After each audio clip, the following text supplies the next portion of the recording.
Hello and welcome to the first of a two-parter. This is Wrath of the Sharkfinger Princess. This is a Hearts of Wulin two-parter, which has more of the sort of supernatural and fantastical elements are kind of on the table. We have some of that in terms of playbooks and roles and things like that. Hearts of Wulin is a game of wuxia, romance, and fantasy, and it uses Powered by the Apocalypse.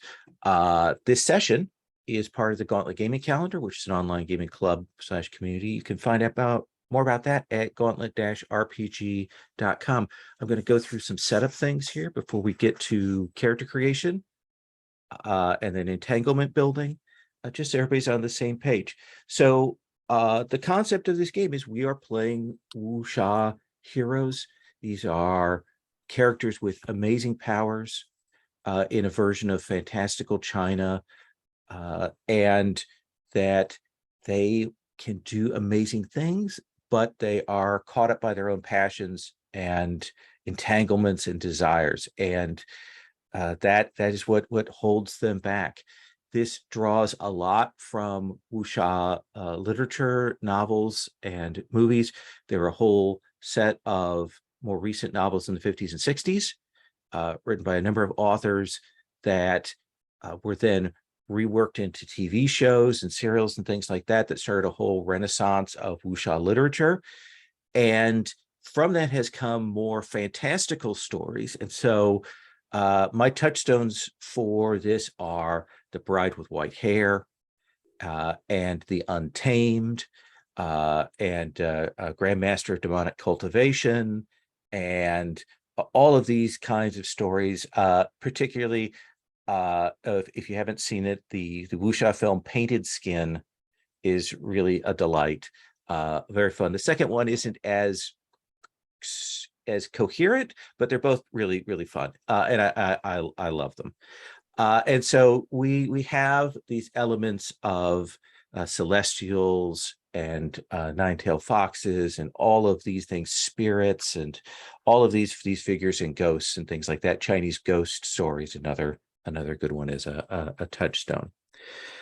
So that's the general concept that we're playing with in this fantastical version of China.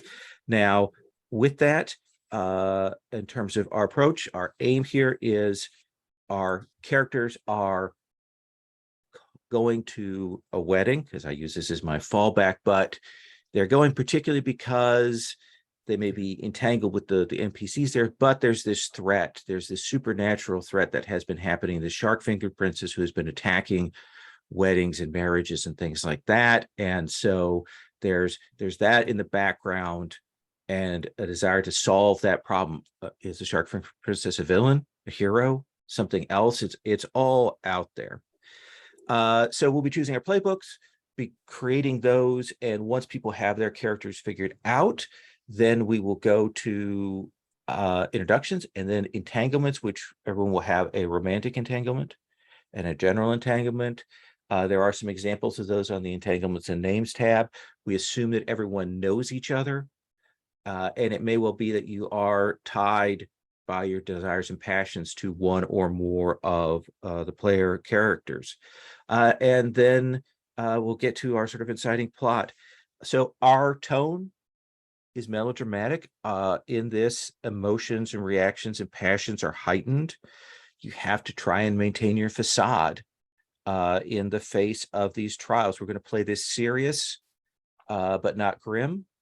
And we're going to move around. The tone may swap drastically from place to place.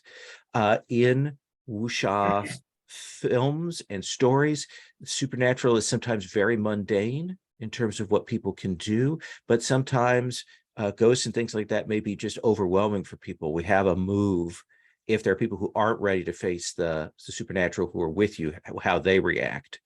So that kind of moves around. And you have room, because the fantastical has very broad scope in this, to define rules and how the magic or the supernatural works for your character or what we see in the scene. You're going to have a lot of room for that. Finally, on subject matter, this is a game about combat. It is a game about the supernatural. There may be slight horror elements, but that's not necessarily what we're going to dwell on. Our subject matter is going to be both about romance and mystery and dueling, fighting from time to time against wild things. Just a couple of last things I want to mention. One is you may notice this, I am super white. And this game is a game from a foreign culture, a culture and a set of stories I'm focusing on. It's not a China that was, it is a fantastical literary sort of form. We want to treat the genre with as much respect as we can, treat it respectfully, and take it seriously. Last thing I'll say, we can do voices, but we don't do accents in this kind of game. I know everyone here knows that, but I just wanted to state that again. As with all the games on the Gauntlet Gaming calendar, we use a layered set of safety tools, and the cat sort of calibrating so we're all on the same page is the first part of that. The second part of that is our lines and veils. Again, I'll direct everyone to the lines and veils tab. During the character creation process, as you're thinking about your character, take a chance to go over and look at the lines, veils, and ask firsts. Lines meaning hard line. We don't want to see that in the game. For example, torture by the PCs is something that's not a thing I want to play out or see at all. Veils being anything that, well, you're okay with it appearing in the game, you don't want to dwell on it. You want to fade to black, or you want to have it happen off screen. It can be referenced, but it's not directly on screen. That's a veil. And then ask first for anything you're like, okay, I'm okay with that, but I definitely want us to check in before we bring that to the table. So once we've got character creation done, before we do introductions, I'll go through lines and veils and ask first, just so we know what everybody has. The second tool that we use, of course, is the X card. We can say X card, or we can do the gesture. You never have to defend your choices with X card. X card is something that you marking out that you find problematic, objectionable, find the language that's being used questionable. Something is triggering on something you hadn't considered with the X card, with the lines and veils. These are all reasons to do it. If something is wildly off tone, that's another reason to. You can X card something even if you've let it go the first couple of times. If later on it has started to bother you, it is legit to do that. A good place to use the X card is if you find that maybe we've started to drift towards a line or a veil, and maybe it's clear the table hasn't remembered that that's a thing. You might want to X card to mark it out so that we know where we need to go back to, what we need to cut away from. Those are all reasons to use the X card. I encourage people to do that, even if it's just to kind of stop and check in and calibrate. And then the last tool that we have is the open door policy, meaning that if you need to step away for whatever reason, personal, emotional, mental, whatever, feel free to do that. If you tell us, hey, I'm going to be back in a moment or whatever, that'd be great, but you're not obligated to. It also means that if we get between this session and the next, and you're like, oh, I don't feel up to the game, or this is not the game I want to play, just email me. No, don't have to give us any justification. Just, you don't have to come back. That's all. Everybody should feel free. You should never feel trapped in a game, because I have felt trapped in games, and it is not fun. So just realize that is out there. So those are the basics that I have on the table.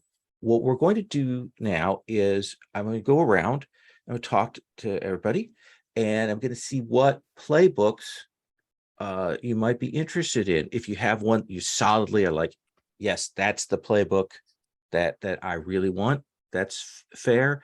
Or if you have a couple that you're thinking about, that's also cool. So Anya, tell me, what are you thinking about playbook wise? You are muted. I was thinking in the Bravo, Okay. or the loyal. Bravo or loyal. Okay. Two good choices. Mona, what about you? I'm thinking the aware or unorthodox. Okay. Aware or unorthodox? Michael, what are you thinking? I'm pretty open to anything. I've thought the Bravo would be interesting, but also the Outsider. Outsider. Okay. And Kyle, what about you? I was also thinking Bravo or Outsider. Okay. Well, we will come around on those choices and we will see what we end up with. If I came back to you, Anya, and said between the Bravo and the Loyal, which one you would want to take? Which would it be? I'm good with the loyal. Okay. And what are you thinking in terms of the role for that one? I'm thinking I wasn't considering at first, but since you mentioned all these fantastic elements, maybe alchemist. Okay. All right. Yeah. I'll give that a try. Yeah, that's a fun one. So Mona, between the unaware and the unorthodox, which one do you want?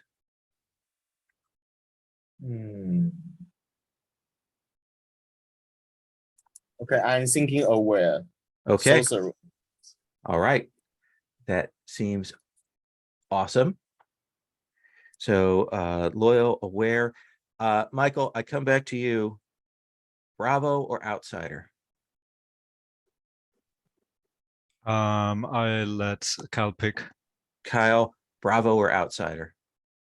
Well, the Outsider role, I guess, the one that really appealed to me was the Cursed. Would we have time for that in just 2 sessions? Let me take a look at that again.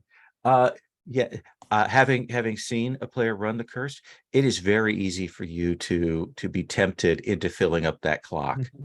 I'll just tell you that because this is a one shot, we will start with an extra tick on the clock, so it'll be a 3-section versus a 4-segment clock. Okay.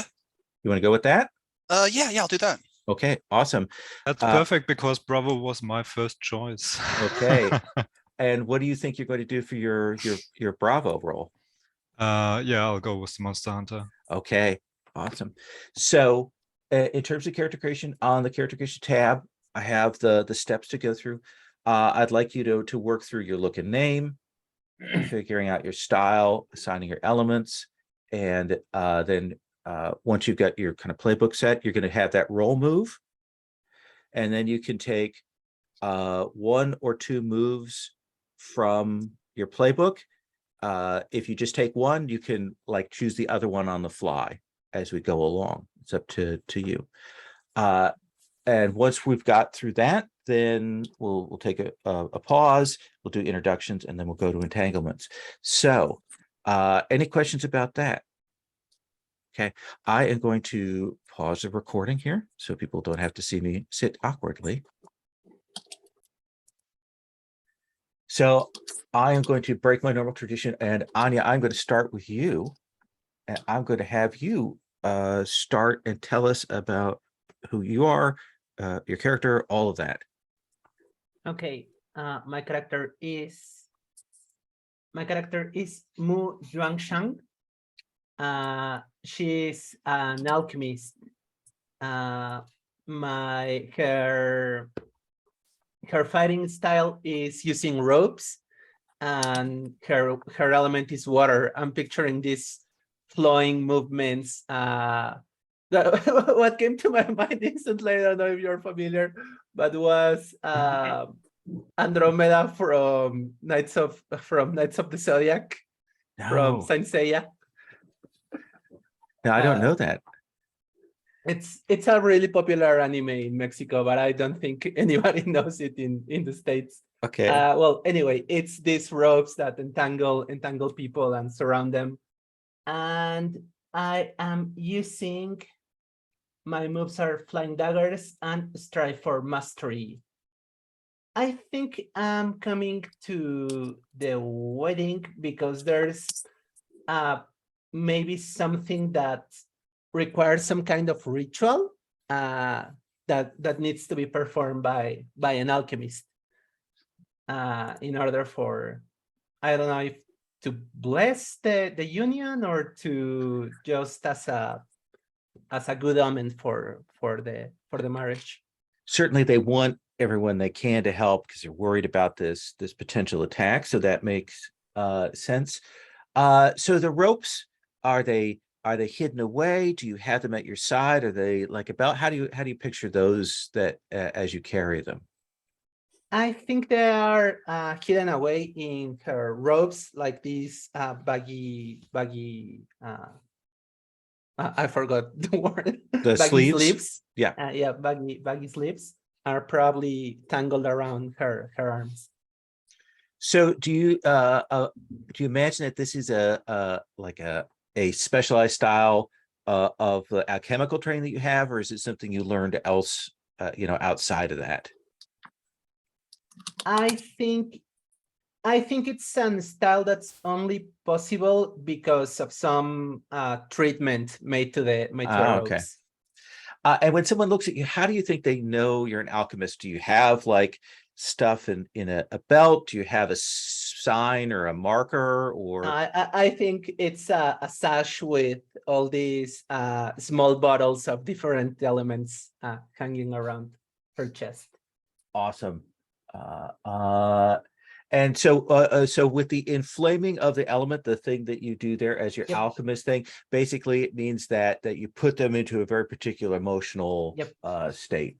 Awesome.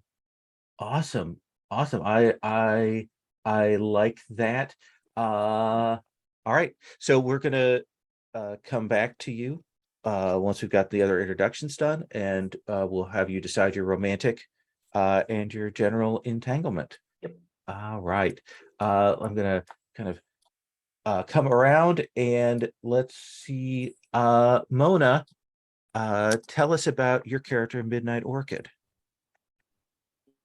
Yeah, so I'm Mona, she, her, and my character is Midnight Orchid, also she, her. So I'm thinking she's a sorceress, and but the most succinct way to describe her is I imagine her to be like a Chinese woman, John Constantine, with a dash of God of Gambler. So basically, she helps people against supernatural threat like monsters and gods for free, because she fundamentally believes that humanity should pick their own path undeterred by the supernatural. But to make ends meet, she gambles, and so when she is not dealing with the supernatural, she spends most time in gambling dens and smoking and stuff like that.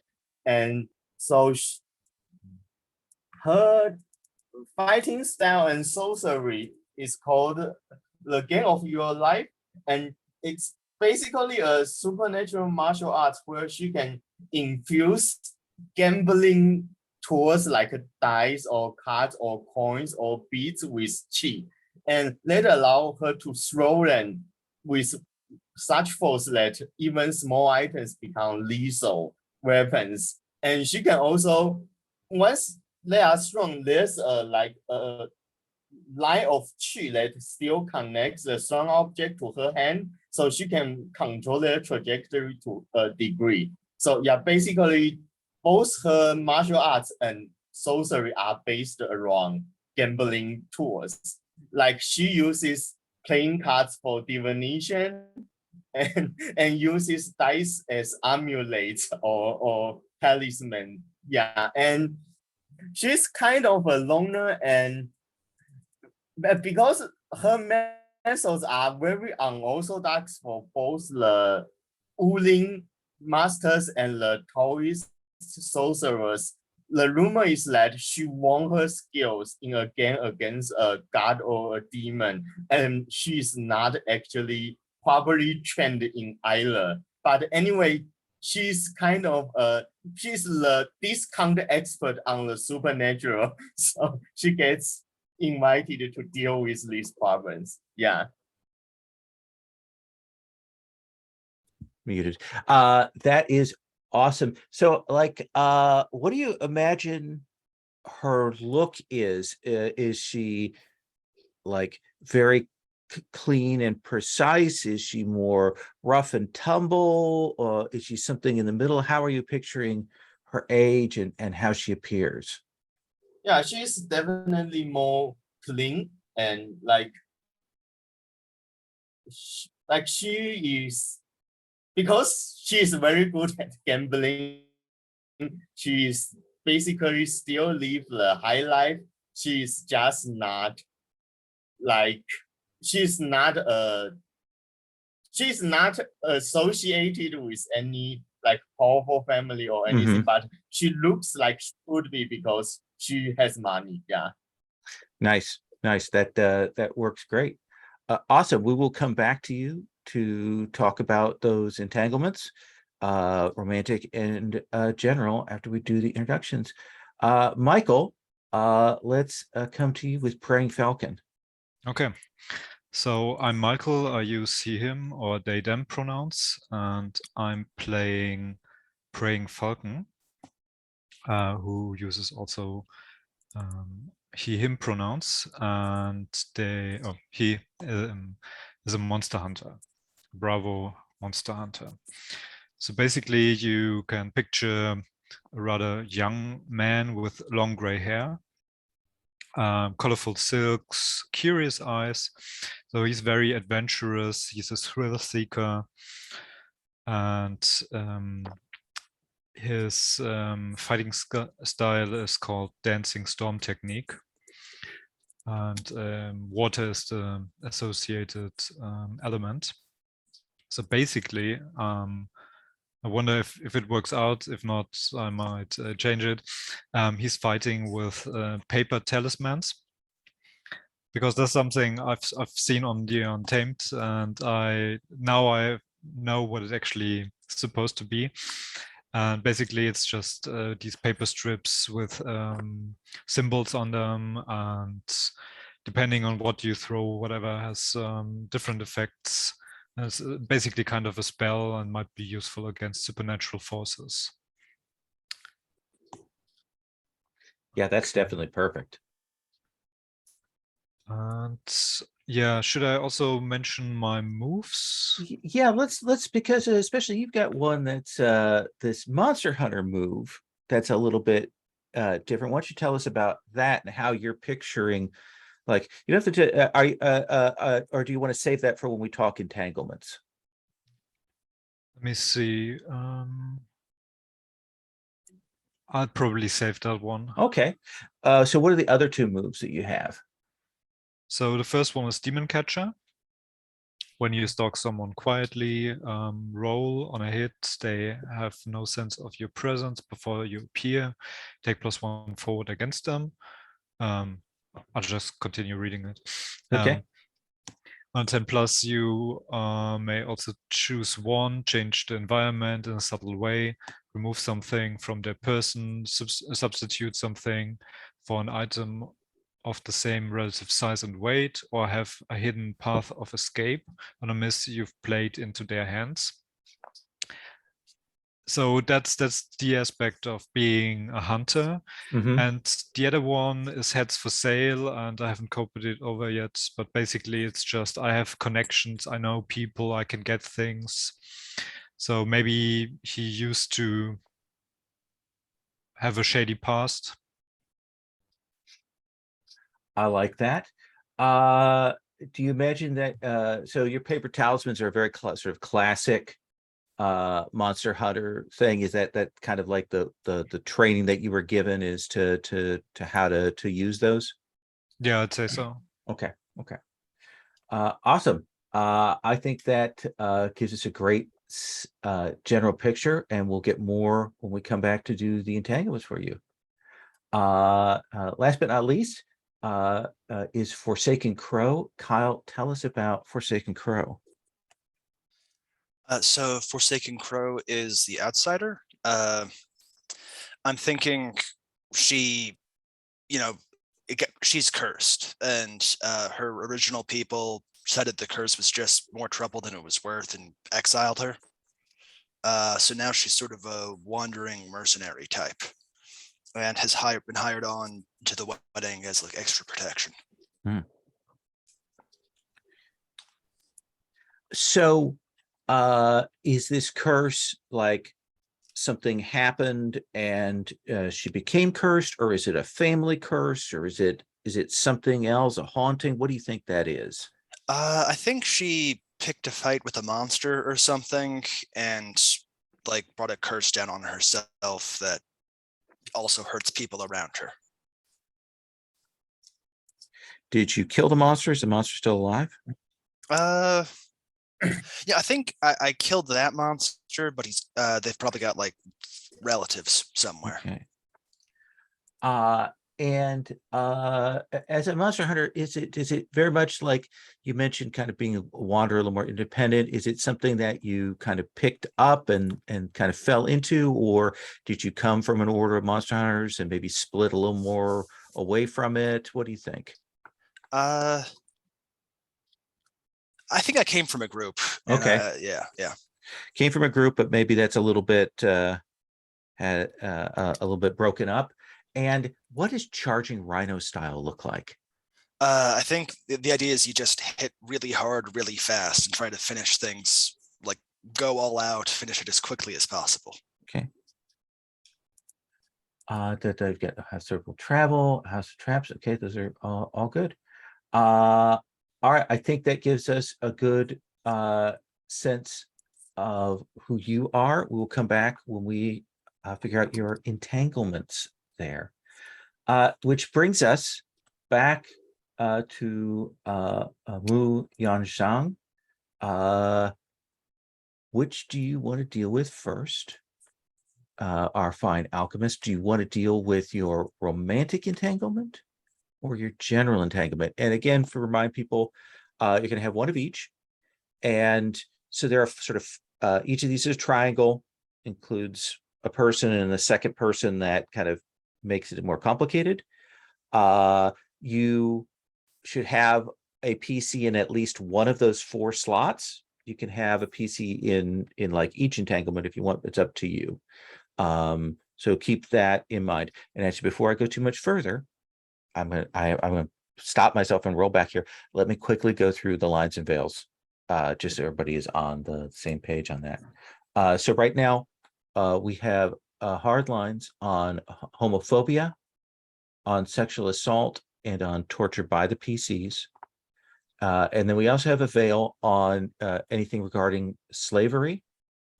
We also have an ask first for anything regarding eye injuries. And I'll check again between this session and the next in case people have added things to that. So Anya, let me come back to you. I apologize for that there. Would you like to start with your character's romantic or your general entanglement? I'm thinking general. Okay, so what are you thinking for your general entanglement? I like this one with as soon as Mona started talking about Midnight Orchid, I figured we're probably rivals. If you are okay with that, Mona. Yeah, I'm okay with that. Okay. So I'm choosing like Orchid, Midnight Orchid. Midnight Orchid, my rival, knows about the bad actions I did to the family of my friend. And I'm thinking, if you are okay with that, Michael, Forsaken Crow, I like the idea of having made some wrongdoing to the monster hunter for some reason. Okay. So sorry, did you mean me or Kyle? So the monster hunter or the cursed one? Sorry, yeah, Kyle. Okay. Okay. So to the family of Forsaken Crow are cursed then? Are you okay with that, Kyle? Yes. and we'll figure out exactly sort of in play what that means in terms of what kind of bad actions happened there. And also don't forget, we do have an NPCs tab that has NPC pictures and names, so please feel free to draw from those. So we've got your general. We will come back and talk about your romantic here in a moment. Let's come to Midnight Orchid. Mona, do you want to do your general or your romantic? I want to do a general first. So I'm thinking, my general is that I think Forsaken Crowd is too hard-headed to be dealing with these dark forces. If Kyle is okay with that, and someone keeps encouraging them. So yeah, someone can be that's a good NPC thing if you want to pick out an NPC that might be doing that.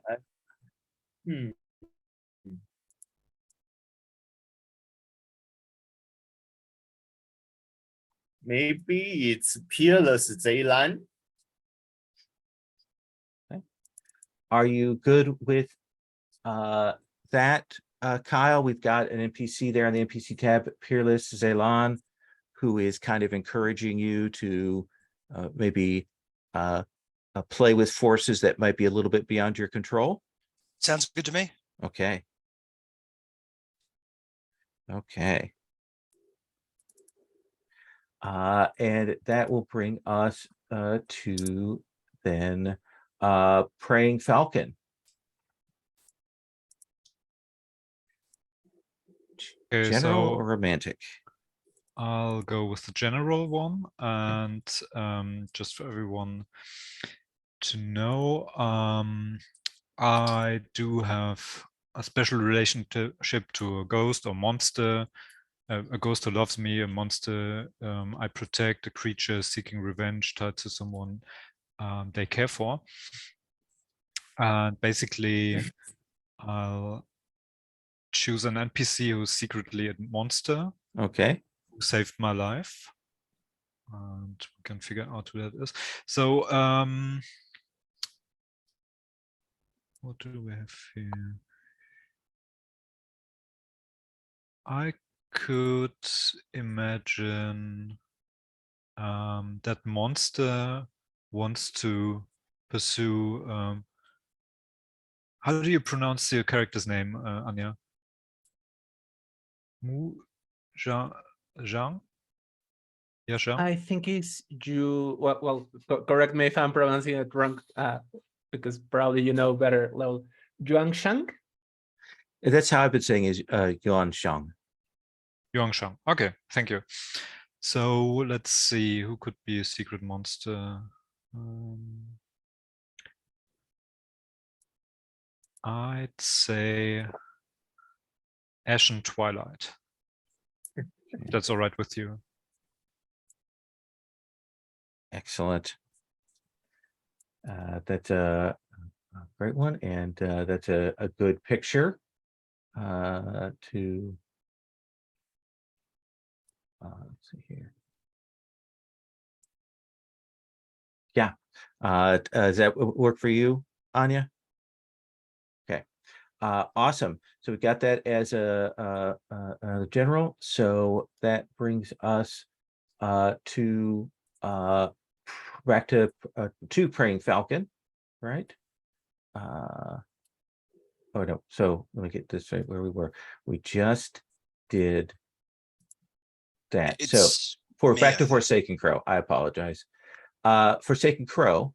Do you want to do your general? Yes, I like the entanglement that blank doesn't believe my curse caused the death of someone dear to them, but their sibling does. Ooh. Oh.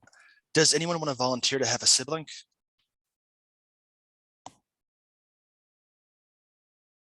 I Okay. I mean, do you have already a relationship to one of the other PCs? So maybe that could be if both of us do volunteer. Oh, yeah, I guess I don't think I have one with Praying Falcon yet. So if you don't mind, I guess I'll say my curse killed someone close to your character, Michael. Okay, Okay. but my sibling does. Do you have? Oh, wait. I guess I don't have an entanglement to Yong Tang either. Okay. Yeah, sorry. So someone doesn't believe your curse caused the death of someone dear to them. So who is it who like thinks the best of you and doesn't believe the curse caused? That's Wang Chong, I think. Yong Sheng. Yong Chong. Okay. And so what is the name of Mu? What's the name of your sibling? I'm thinking.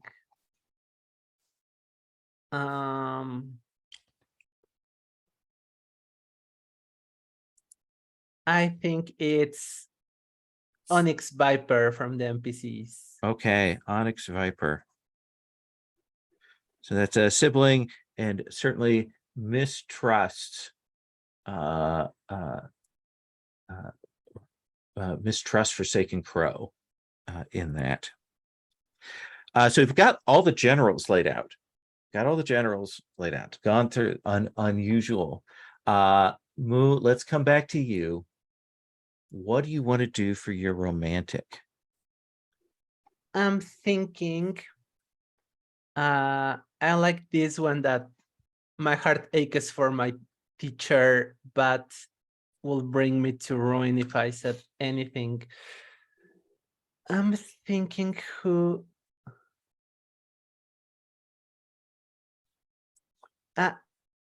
I'm thinking it makes sense that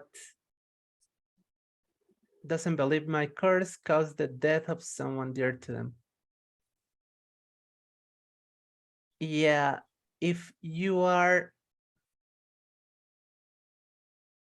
I like the conflict of Forsaken Crow having caused the death of someone dear to me, but and not believing that it was the curse, but at the same time my heart aching for your character, like that conflict. I don't know if you like that, Kyle.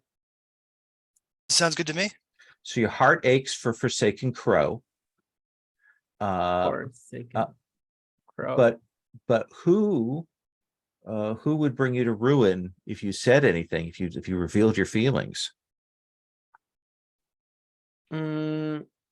I think I don't know if getting an NPC or since I'm already rivals with Midnight Orchid, having her. I'm gonna say Midnight Orchid. Are you fine with that, Mana? Yeah, but I don't know why I would. Let me process this.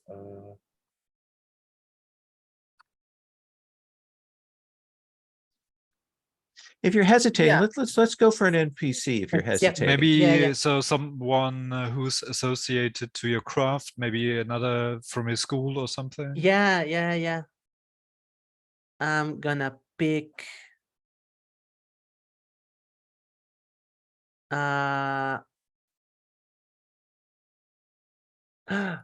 Magistrate Son, just because I love the idea of magistrates. Okay. So Magistrate Son is there and will be quite watching over your shoulder on this thing. That makes sense. Let's come back then to Midnight Orchid. What do you want to do for your romantic? Yeah, I think I want to go with I failed to save someone from turning to the dark side, and out of love, I accepted someone else's plan of me for that. Okay, so someone fell, and you've been willing to accept the blame for it. So who fell? And yeah, I'm thinking it's one of the NPC that failed. Okay.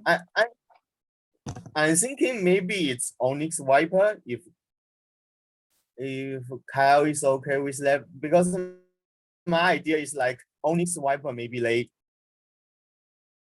they blame the Forsaken Crow's curse caused the death of someone dear, and so they Onyx Viper kind of get obsessed and gone to the dark side. Yeah. Yeah. So Onyx Viper is kind of falling into corruption and darkness. Are you okay with that, Forsaken Crow? Okay. Yes. And so I'm thinking one of the out of love. So one of the PCs blame me for it, but I accept it because I love them and I don't have anyone particular in mind. So if anyone wants to be the, yeah, I mean it could just be Forsaken Crow, but I already have her in one of my entanglements, so maybe someone else. Anyone want to be the person who kind of blames Midnight Orchid for Not saving Onyx Viper. Onyx Viper sort of turn to the dark side? We could also do an NPC with that if you want. Yeah. Well, let's go with an NPC. Okay. Who do you want that to be?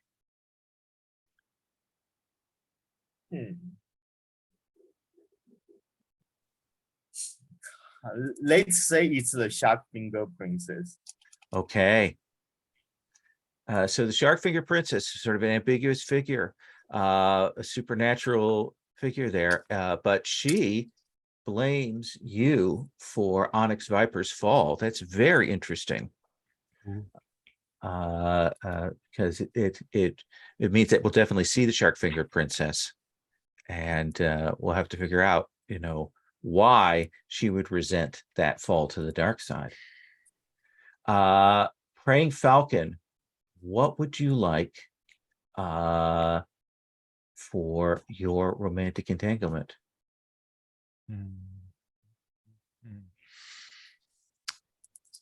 Okay, let's see.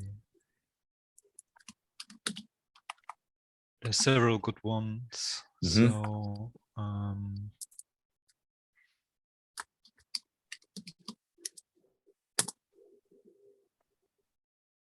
just a question, because I'm torn between two.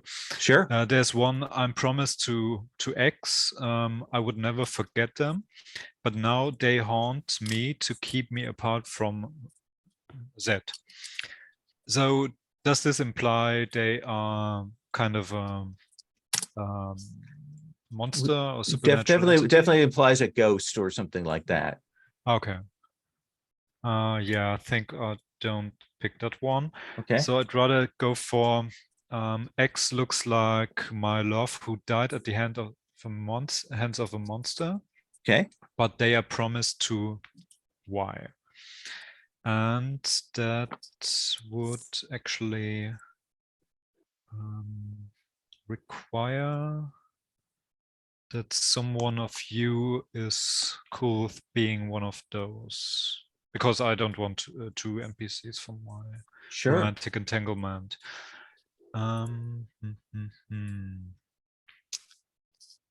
So it'd be someone who looks like your love, and they are promised to another person. So is there anyone amongst our PCs who feels like they maybe are in like an arranged marriage or promised to someone?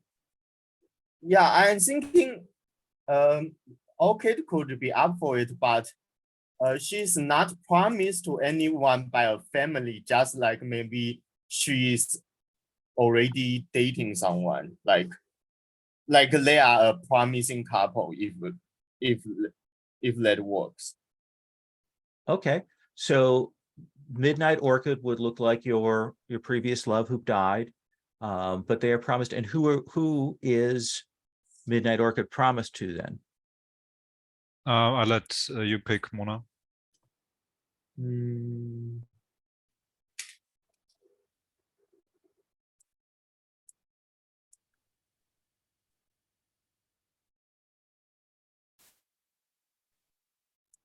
Wait, let me see. Sure.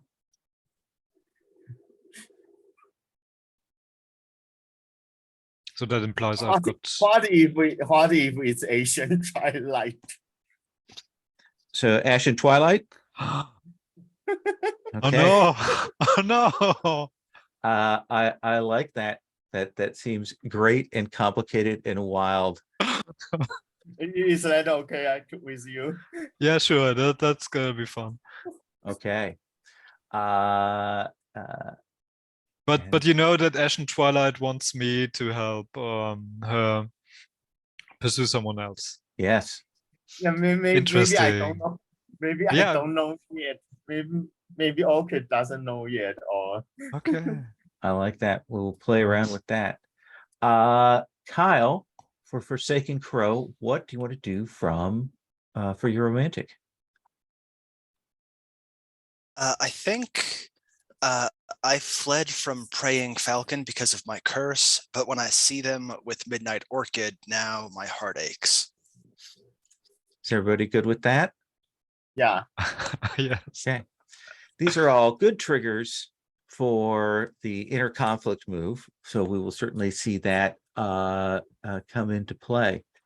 So that gives us our entanglements. We'll dig into those deeper. We'll play with them more as we go along. We are going to take our first break here. We'll come back at a quarter after. So that's in about 12 minutes or so. I am going to stop the recording. We'll check back in when I come back, get everybody straight, and then we'll get to playing.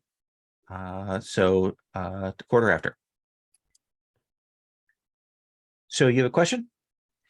Yeah, for Kyle. So, how does your curse manifest? Is there anything we can see, or is there anyone in the background who has power over you?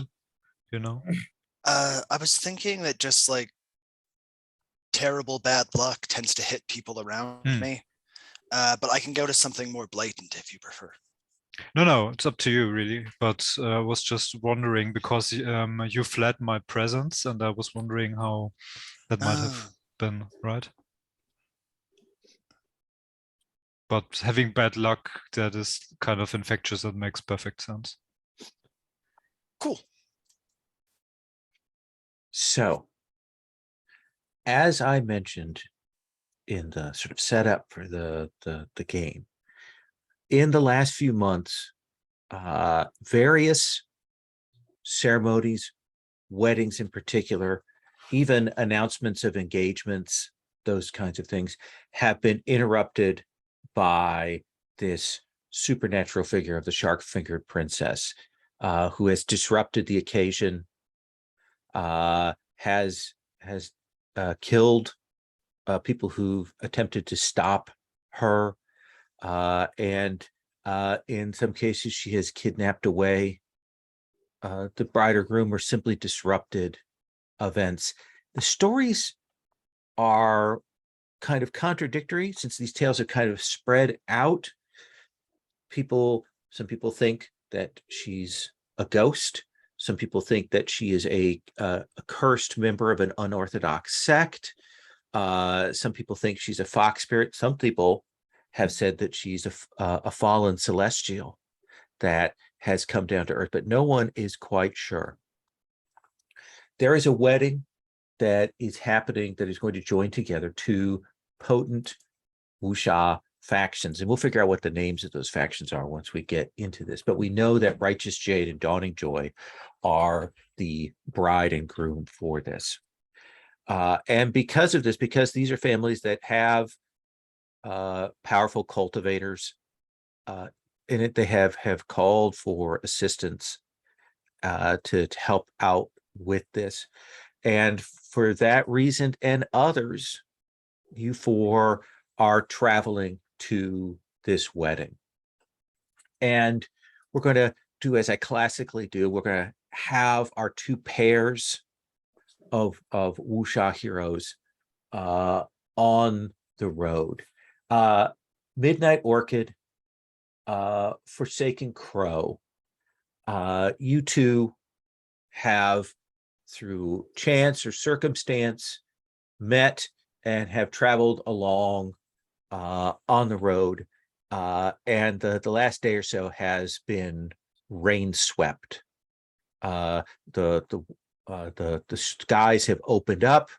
water has poured down and you've been traveling through that. You've just exited out of a forest and are moving along the road there. Midnight Orchid, what do you think about Forsaken Crow? We talked about in your entanglement that you think that they are a little too hot-headed. So what is your main, or what is your approach when you're traveling with Forsaken Crow?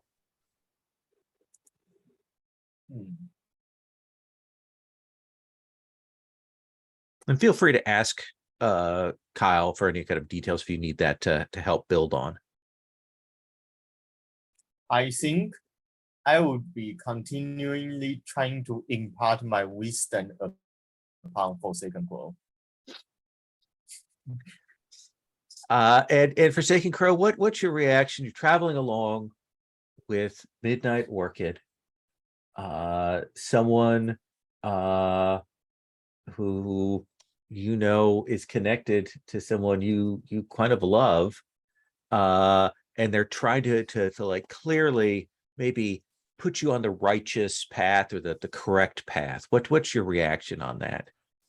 Well, I don't want to like ruin things with someone who's close to the guy I have feelings for, but I'm also really sick of this. So there's a lot of like teeth gritted, like, yeah, that's a good point.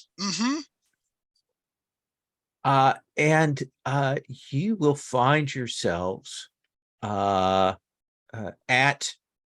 a river crossing. There is a small wooden bridge going across, but the river itself, the banks are kind of swollen. The water is up high. I don't know if you've ever been by a bridge where the river is right up at it and kind of the water's sort of going over. It's a strange feeling because you can really feel the force of the river. And when you put your foot on the water that's going across the bridge, you can feel the pull of it, like the current of it is amazing. But as the two of you approach, the rain is still coming down.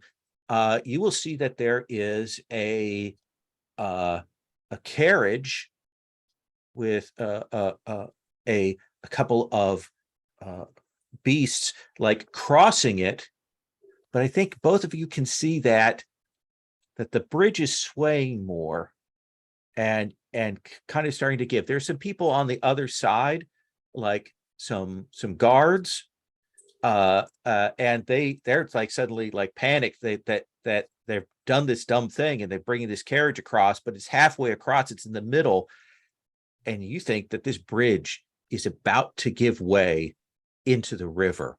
What do you do, Forsaken Crow? I think I'm gonna try to just run up there and like spook the. It's being pulled by horses, right? Yeah. Just like spook the horses, get them to run off the bridge as fast as possible. Okay.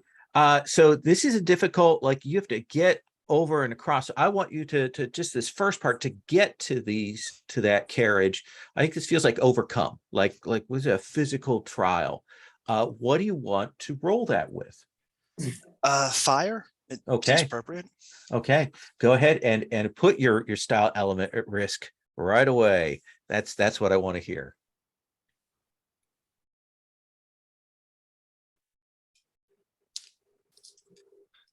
So just setting up the Absolutely. dice roller. Yeah, his first roll is always a 9. so that is a 9. So I think you will get over there to the horses. But I think like you just get over there. You aren't able to like spook them. The water is kind of pushing you against the side of the carriage, and you're trying to hold on. What do you do, Midnight Orchid?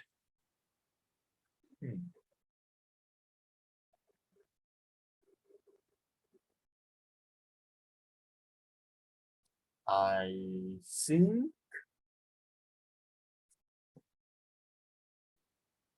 I'm going to try to come up with a plan. I think that's perfect. That is perfect. So what do you want? You're looking at the situation, you're looking at the bridge, you're looking at that.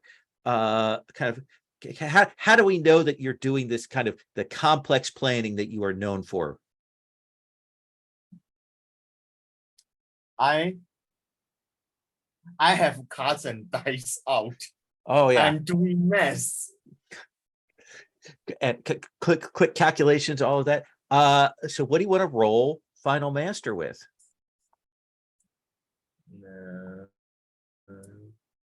Yeah, I'm going to use metal. Okay. Let us have you roll.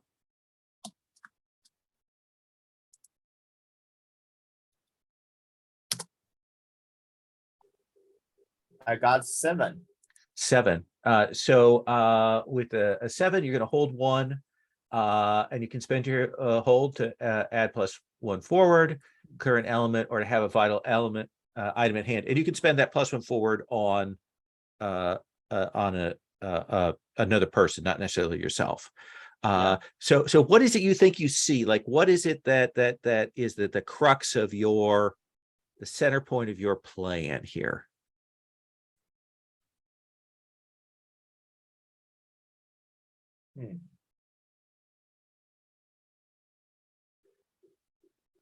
I wonder if there's any item I could have on hand that would help with this situation. Sure. What do you think that is?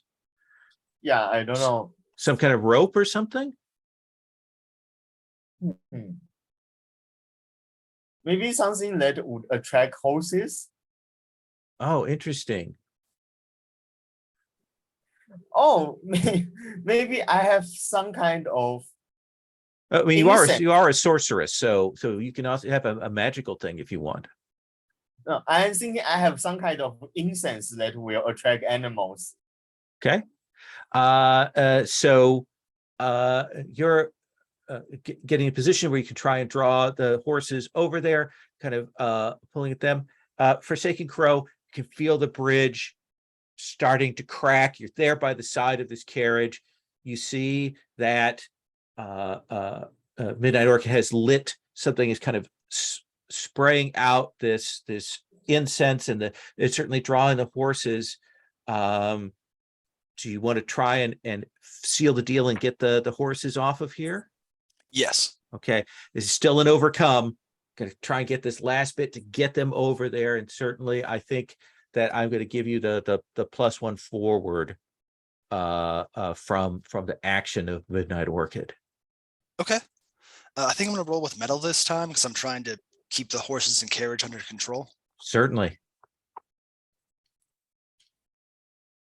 Oh, it's 11. So look at that. So you will get it, and the carriage will roll just off, and you will get off as the bridge gives way. It shatters, it splinters. The river finally claims its own.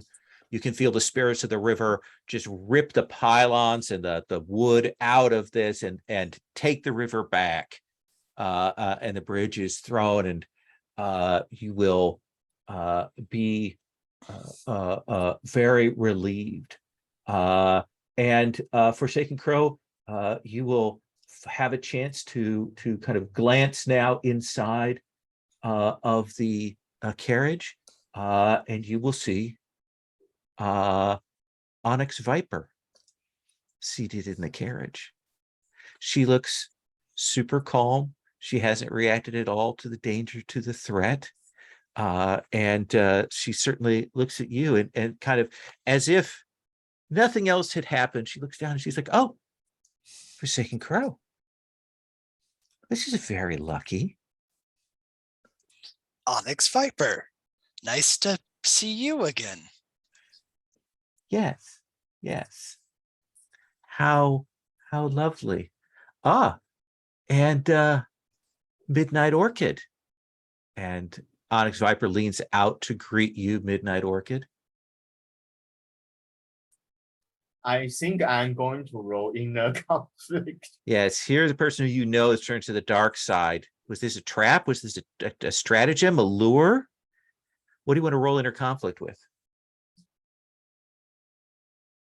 Yeah, I'm going to roll with wood because I'm trying to wait and see, like, what the situation actually Yeah. is. So you get to mark an XP, and I got 10. oh, you keep yourself calm. So what does that look like? Like how do you hold yourself that we know that you've got yourself together? Yeah, so I guess like when Onyx Viper stepped off the carriage, I kind of instinctively went for a line of coins I have on my belt. Like those are weapons I have at ready, like I can throw them at any time. But my hands tighten around them for a while and then they loosen, and so it was like I am waiting and seeing how things go instead of directly going to a defensive or competitive response. Yeah. Perfect. So you will she will nod to you. If she's noticed your tension, she hasn't acknowledged it. She says, "Are you two headed to the wedding as well?" I'm afraid Why? so. Indeed, we are. After all, I am the eminent expert on supernatural, and with these shark finger princes running all over the place, the host had invited me to help them with this potential complication. Plus, I heard there will be crab scan and mahjong. I know that you appreciate games. Perhaps I could impose on you to accompany my carriage. And as you look around, you realize that those guards that you saw before, they've vanished. Would that be okay? Could you help me? I considered it for a while, and I decided that it's better if I keep an eye on her. So I said, of course, of course. But I was, I think,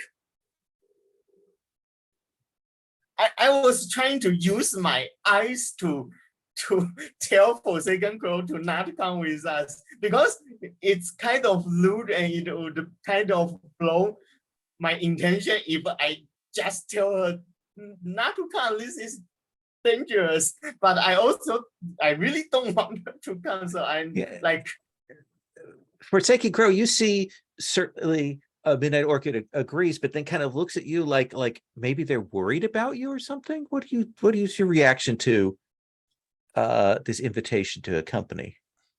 I don't trust Onyx Viper, and I'm absolutely not going to leave her alone with Midnight Orchid.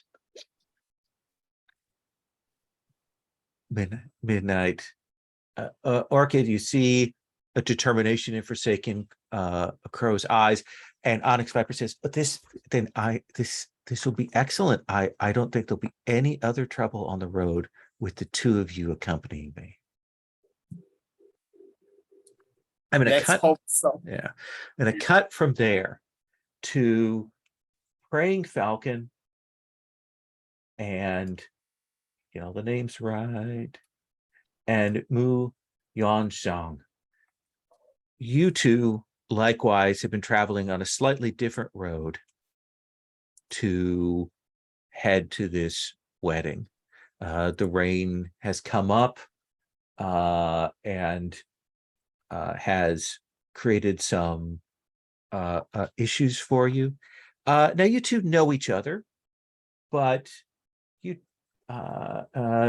only thing that kind of is a real tension between the two of you is, of course, a little bit of guilt on your part, Moo, and maybe a little bit of worry about if Ashen Twilight shows up.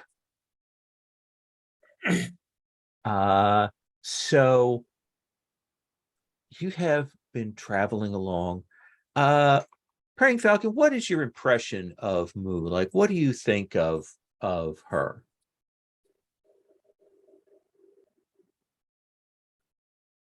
I appreciate her a lot, and I enjoy being around her. But maybe I'm a bit judgy in terms of her looks, because she could put more effort into the way she dresses. Oh, and Moo, what do you think? I think Praying Falcon takes everything too seriously, for his own good. And I estimate him a lot, but I think there's also this layer of humor on my part to put some distance from myself and whatever I did to him in our past. Is there any, do we get like because in a TV show or a film, do we get any kind of flashback to what that was?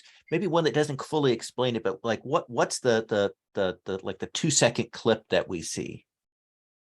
If you're okay with that, Praying Falcon, I think it's like winter and I'm outside of your house with, I don't know, something to eat or something like that. That's clearly not mine. Nice. Two of you have been going out. It's been raining and so on. And you will see up ahead a chaotic scene.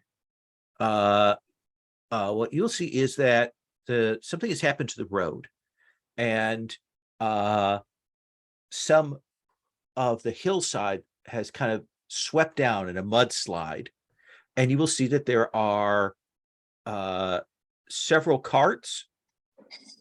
And the one that's closest to you, see the carts, the horses, and there are some people trapped, like it is swept down so quickly they are in danger of getting swept away, maybe off down into the river with this mudslide. What do you do, Praying Falcon?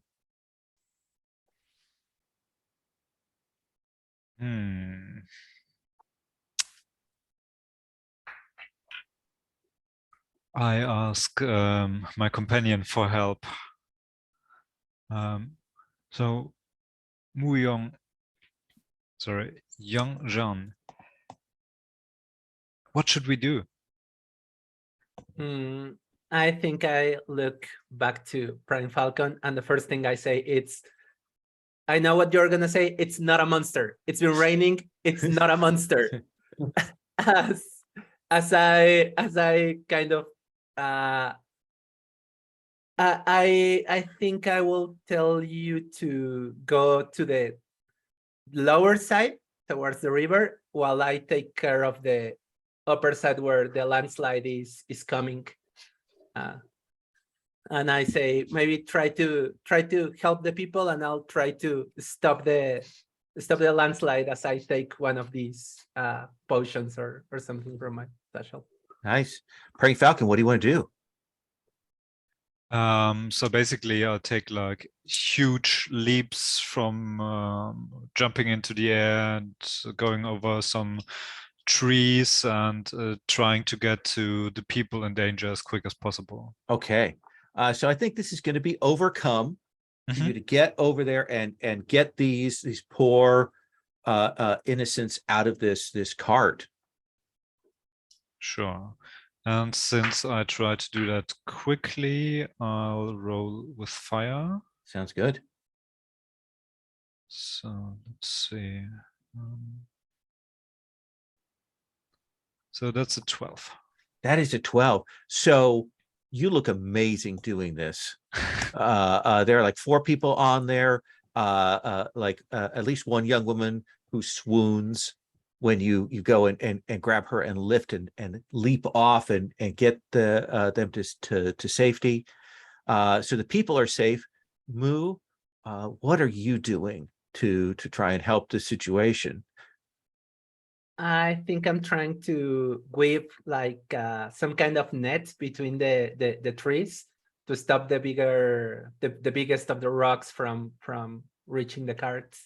Absolutely, a little bit of like you've got your ropes and pull nets. You've got some of that. I think this is also overcome. Real simple. Try and do this without a potential cost. I think it's water. It's water. It's my style. Okay. 2, 6 plus 1. That's did I wrote my name wrong or? Nope. You got looks like an 11 to me. Yeah, but I don't know why it says Brain Falcon. But yeah, 11. So 11. I rolled an 11 earlier, but you might have rolled a 10. I see a 10 plus 1 has popped up for me for. No, Oh, yeah, there, now there it it comes. is. Go. 11. Okay. Yeah. Either way, so you will get that up, put that in place, block it, and kind of hold. And because this is a magical net, like it catches the mud too, and stops it. And I think enough that once you kind of get that stopped in the rocks and the mud, that the beasts of burden that were pulling the cart are able to get free and out to safety. And the cart driver is thankful. Says, thank you so much. We were stopped. And he points to another cart that's still in the mud up ahead. There are no animals on it, but he says that other cart blocked the road and we were unable to get past, and then the mudslide came down. And as you look, you will see that through the rain, you can see that this other cart has kind of been tipped over. And you can see that there are coffins that are in the back of that cart that have fallen out and tipped over, and the lids have fallen open. What do you do, Moo? I got on from the mountain, from the landslide. I check on the coffins, and There are 4 coffins there. Very nice, all very ornately done. They're all empty. But it looks like there was something in here until recently. I try to look if there's any kind of marking in the cart, like where will these be headed or belong to? Sure. Why don't you make a? Well, I actually think just if you're checking it, it definitely looks like there you can find that there is a map of the roadway heading to the wedding. I look at Prime Falcon and I tell him, Well, basically, just one moment. You find me still talking to the villagers, and I'm telling them about all my great deeds, and so. Oh, this posting- is nothing. You should have seen when I fought. Blah blah blah. Yeah. then I walk towards you and I go, no, there wasn't a monster. It wasn't a monster. Why do you keep lying to the people? Well, there are some monsters sometimes. What's your reaction to this as you look over these open coffins that have spilled there, Praying Falcon? Okay, and then get back and focus and get more serious. And why are they empty? Do you think something was inside before? It seems like it. I lean into you so to not scare people, and I say, some magicians or some magicians and alchemists have been known to experiment on dead bodies, but this seems like not the ideal moment to steal corpses, you know.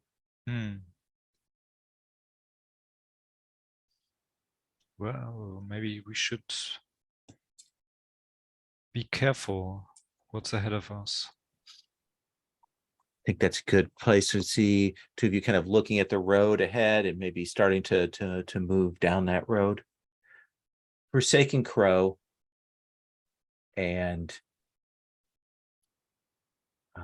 Midnight Orchid. You've traveled along the road further with Onyx Viper in her carriage there.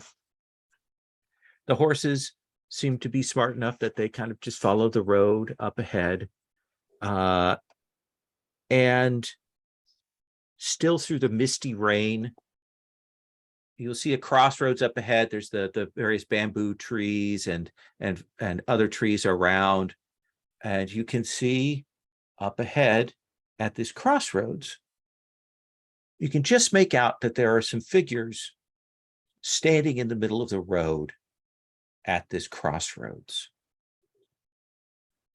In a way that like unsettles you a little bit. Why would somebody on foot be standing right in the middle of the crossroads like that? Maybe they're bandits. They're certainly can see and hear your carriage coming, but they haven't moved.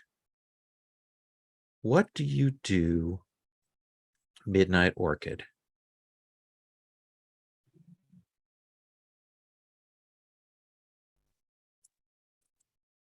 I said to Onyx Viper and Forsaken Crow, I say, we got company, and I don't think they are the friendly kind. Should we stop the carriage here and proceed with more cautions?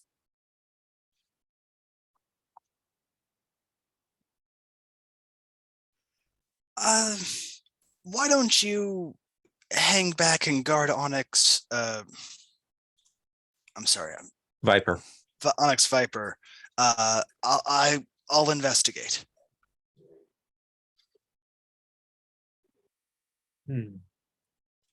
I think I'm going to roll in the conflict What are you conflicted about here?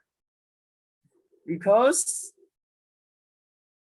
I don't want her to go alone, but They are a I little cannot- hot-headed. Yeah.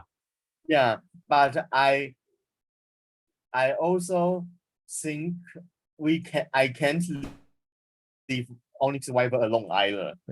Let's resolve your inner conflict, and then we'll have Forsaken Crow see what they're doing as they approach. I'm going to roll with. I'm going to roll with metal to control my emotions and everything. Perfect. Oh, okay, I got it. So now, okay. So that's pretty good. Again, you hold yourself together. What do you think the right thing to do is? Is it to stay with Onyx Viper, or is it to go forward with Forsaken Crow?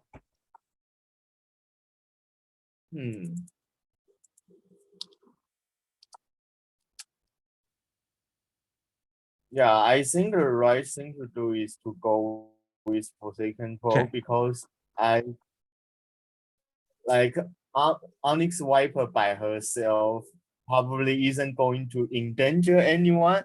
Right. But Forsaken Crow by herself might get into trouble. So yeah, I go with So Forsaken Crow. two of you will move forward. Forsaken Crow move. There's that kind of rain and mist that makes it hard to see these people. But at a certain point, as you close up, you realize these figures are still standing very still. You step forward, and what is the name of the bandit that you killed a few months ago?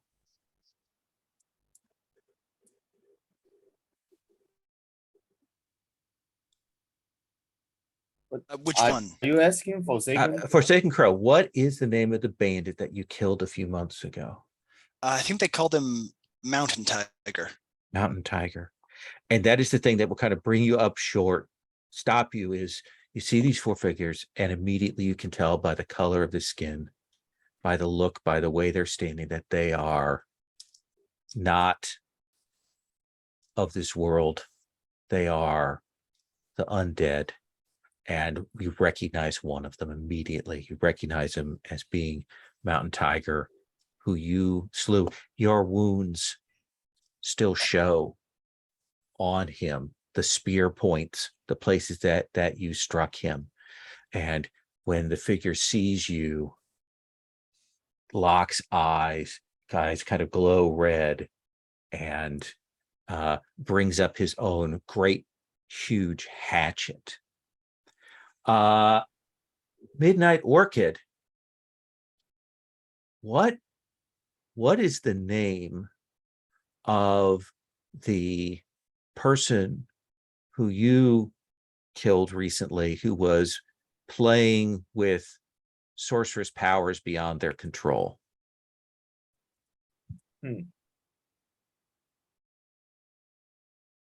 I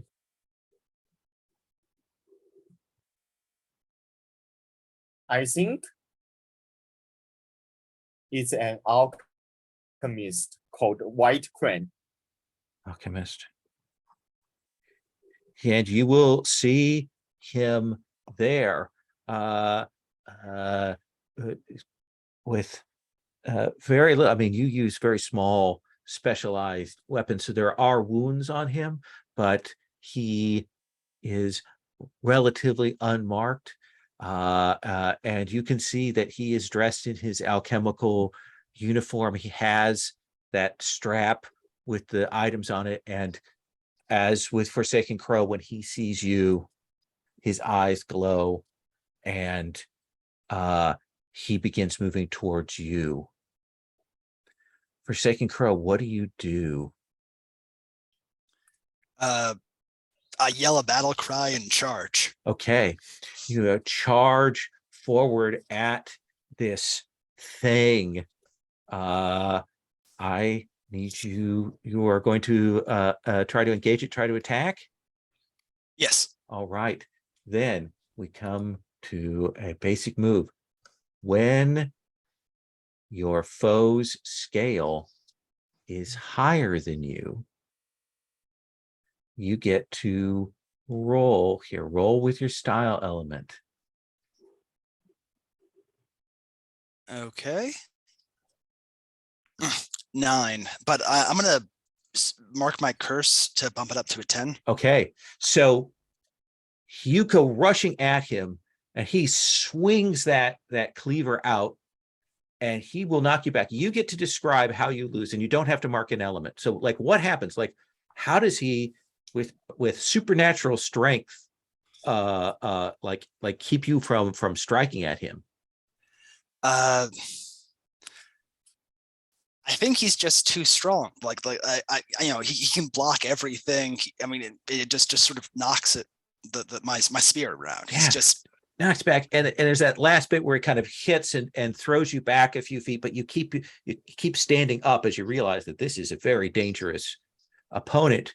You will see this happen, Midnight Orchid. You see Forsaken Crow, hot-headed, rush up and engage and swing the spear, but then be just flung back, and you realize that these undead figures are stronger than you would have expected. What do you do, Midnight Orchid? Yeah, so I think I kind of keep flipping a coin in my hand, and I told White Crane, "Hey, I told you those mercuries are bad for your karma, right?" But while I was doing that, I am actually studying and trying to determine what kind of undead they are and how, what kind of magic drives them. So yeah, I'm going to try to study. Sure. What do you want to roll that with?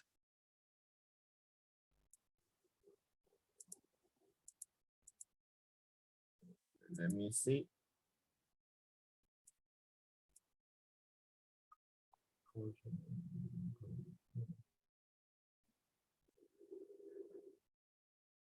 Yeah, I'm going to roll with metal because I'm trying to Perfect. remember things I have seen or maybe learned. Okay, I rolled a 7. So you have one hold. What is it you want to know, or what do you want to declare?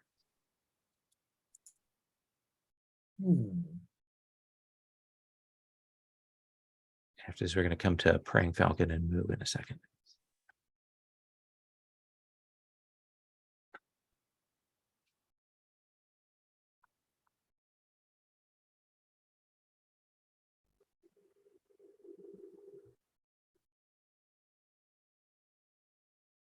I'm going to say that these particular junctions are created by inserting cinnabar into their eye sockets. Therefore, if you attack their eyes successfully, you will greatly reduce their power. Excellent. So it may probably take someone to strike at their eyes first, and then another person to kind of follow up to dispatch them. That Yes, seems yes. fair to me. Absolutely. You will realize that even as you see a couple figures approaching. Praying Falcon, Moo, you have moved along the road, but then you heard the sound of clashing, like of blades, and move forward more quickly. And we'll see this crossroads, this muddied crossroads, the forest around it. You will see this figure is thrown back, Forsaken Crow, who you know, and this figure with this giant cleaver is approaching. You see Midnight Orchid is kind of moving and talking to another one of these, but Praying Falcon, who is the person who you went with on a monster hunt in the last few months and who died? You weren't able to save them.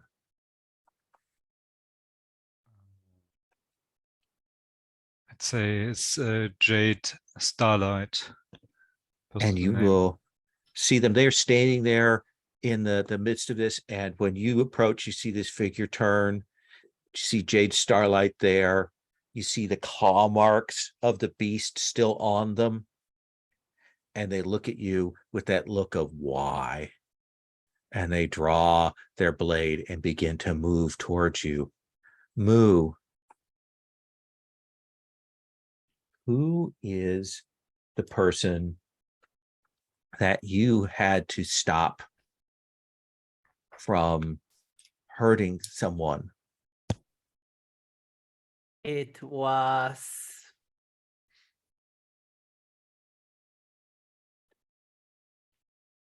I think it was, well, we're up to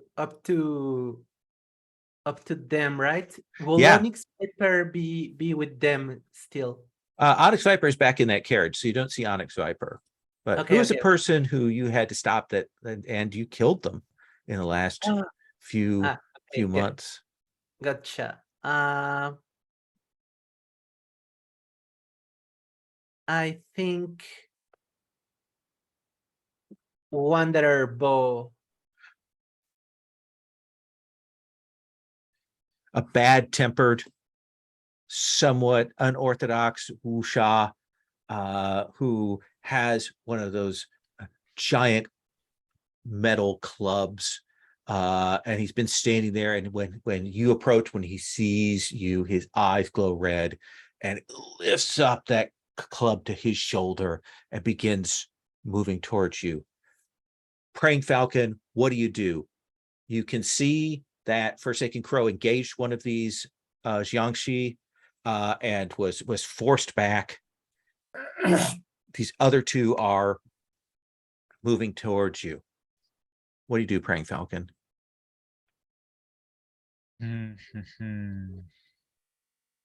So is there any chance that Midnight Orchid tells us what she found out? So yeah. I'm ahead. actually waiting for a chance to shout, "Go for the eye! Go for the eye! It's the eye!" Shouts that out, and I think that the two of you have enough experience with the supernatural that you'll realize what Midnight Orchid is saying, that something needs to be done to the eyes before you can actually strike one of these down. So what do you do, Praying Falcon? So you have to tell me if that works for several opponents or just one, but I just pick up one of the paper talismans and throw them with a high speed at their eyes. So I think that's overcome. I think on a soft hit, a mixed success, you'll get one of them. Okay. On a full success, you'll get two of them. Does that Perfect. sound good? Yeah. Okay. Let's have you roll. What do you want to roll that with? Let's see.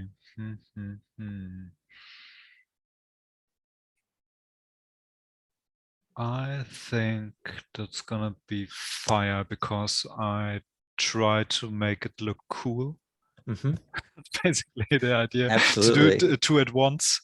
Sure. And okay. So,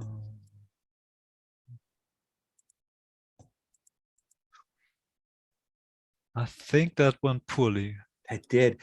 As you reach in to grab those talismans out, Jade Starlight, like there's a whoosh, and this figure is up on you, and kind of knocks your arms aside and plants its hands right around your throat and begins choking you.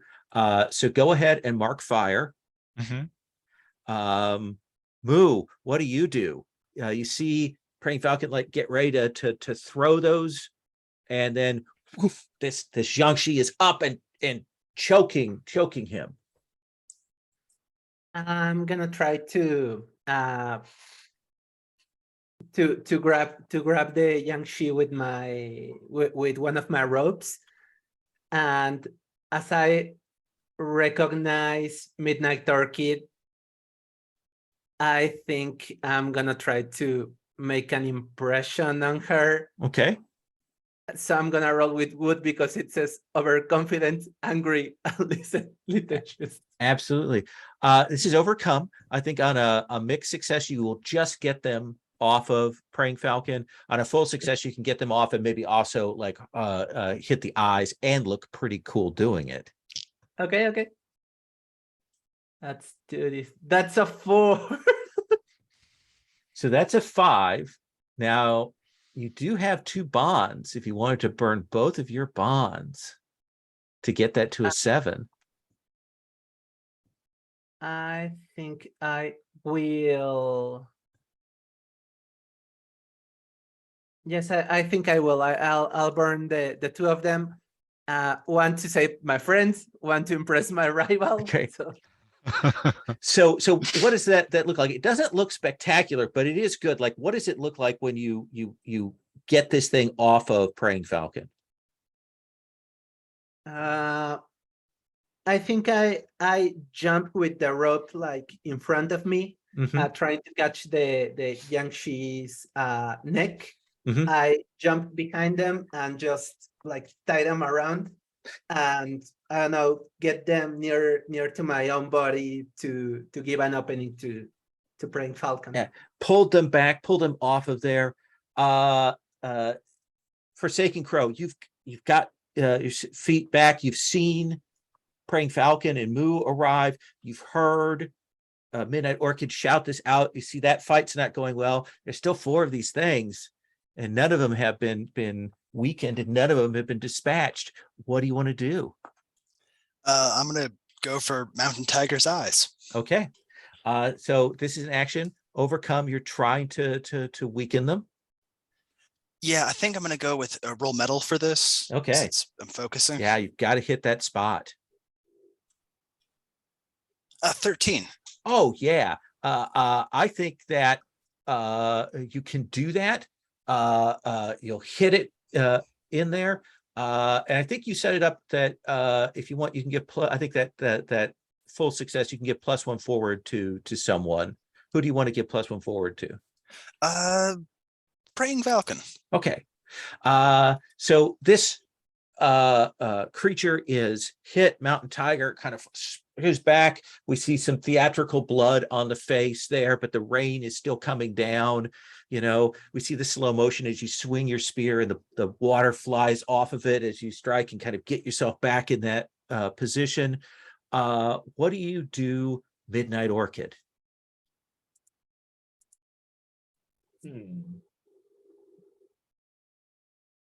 Yeah, I think I'm going to hit White Crane in the eye as well. I'm Okay. going to throw some dice at him. Absolutely. Let's have you roll. What do you want to roll that with?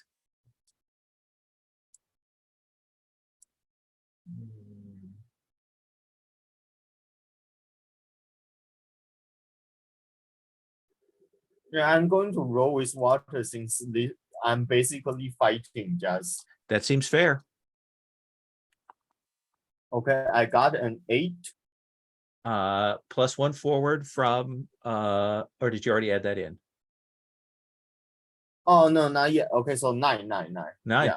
Do you want to burn a bond to take that to a 10? Yeah. Okay, let me. I will burn the bond with. Yeah, Forsaken Claw because I'm trying to keep him out. Keep her out of trouble. Yes. So you throw the dice. Which of the others, Jade Starlight, the one that Moo has, or Wanderer Bow, which of them do you hit in the eyes with the other of your dice, luckily? But which is The one that's been most active threat is Jade Starlight, the one that was choking Praying Falcon. yeah, so I'm going to hit him. Yeah. Too. Throw those dice, they right in the eyes, you know, again, theatrical blood, rain, kind of strike them. Praying Falcon, you see Moo has pulled Jade Starlight off of you, kind of pulled him back and kind of turned him. And even as Moo does that, you'll hear the whoop, and see the dice hit, and this thing cries out. Do you want to try and finish it, Praying Falcon? Yeah. Okay, this thing is on your scale. It is still a duel because it is still strong and struggling and a monstrous supernatural creature. And I look back at Midnight Orchid and I nod and I acknowledge that everyone's looking at me. And probably Moo is still struggling, holding him back. And then I put out a special talisman and say, sorry, my old friend, and try to strike down Jade Starlight. Perfect. Roll with water. Or wait, you're It's water. a duel, yeah. Yep. And +1 forward, right? Yeah. So +3. Let's see how that goes. Oh yeah. What does that look like? Like what happens when you do this, and what happens to the body? So basically, I imagine it like a tiny frisbee, throwing it into his direction, and I decapitate him. And then the body just crumbles to dust. Very Buffy style dust there that gets caught and washed away with the rain. Moo, this kind of step back as the rope gives as his body falls. The other two have been hit in the eyes and are weakened, but the one that's coming for you has not been. What do you want to do? I want to.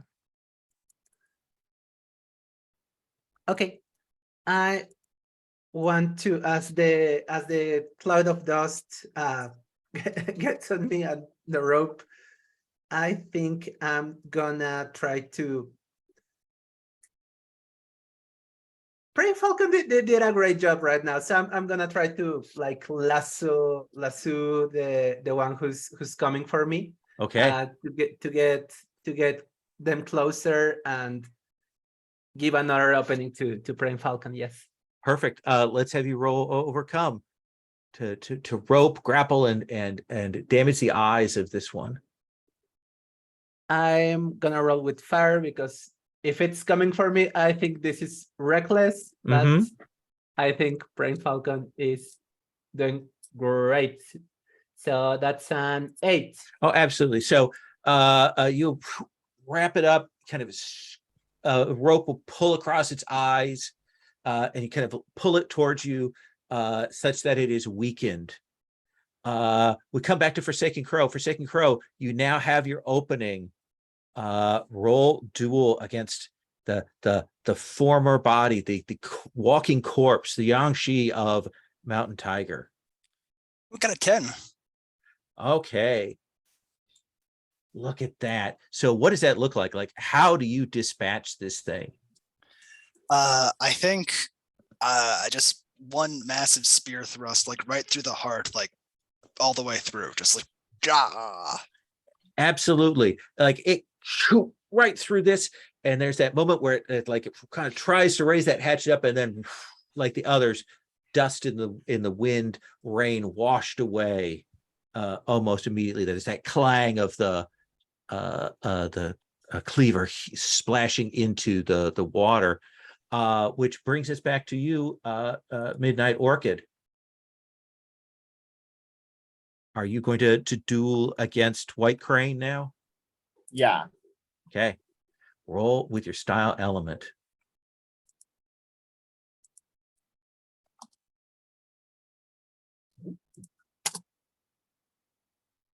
I got 11. Oh yeah. So what does that look like when you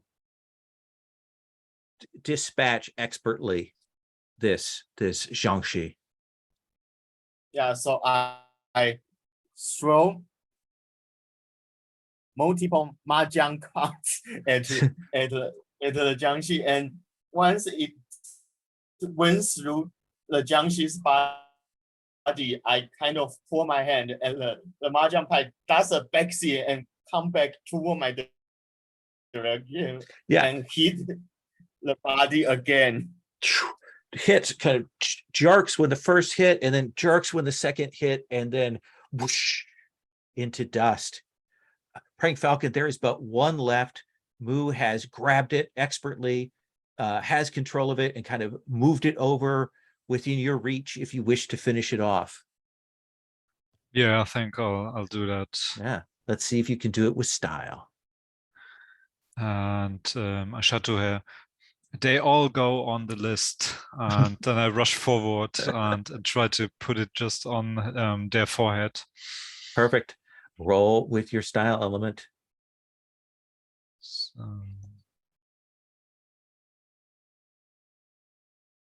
that didn't work out very well. That's a 5.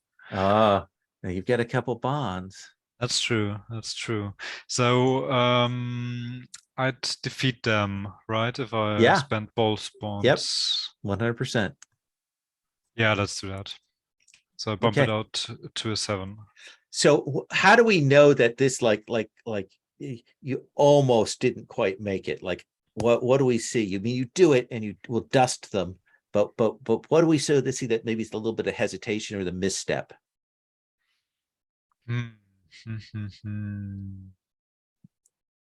Oh, maybe it's just like it's not the right spell, and I noticed just a second before they could attack me, and then I put out a pen and write the right symbol on it.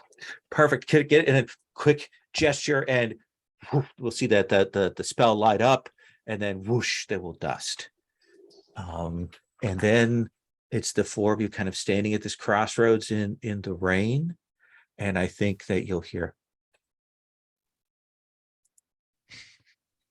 And I think the four of you will see Onyx Viper, who is stopped a ways back, has stepped out of the carriage. She has an umbrella, but she's kind of clapping, and she will say, Moo, it has been since some time since I have seen you, my sister. And go. I clean the dust from my face. And how is Onyx Viper dressed? She's dressed very nicely. Darker clothing than she usually wears. Like if this were a TV show, we know that because she's kind of gone a little bit corrupt and evil, she's wearing slightly darker clothes. I'm asking because I'm very underdressed compared to her then, so I'm very like self-conscious. I say, I try to get a cool pose or something, even though I'm very, very dirty from mud and now this. And I go, it's been a while, sister. Are you traveling with? And I look at Midnight Orchid. Are you traveling with Orchid these days? I was lucky enough to come across Forsaken Crow and Midnight Orchid, who saved me and agreed to accompany me as I'm heading to the wedding. Then I look.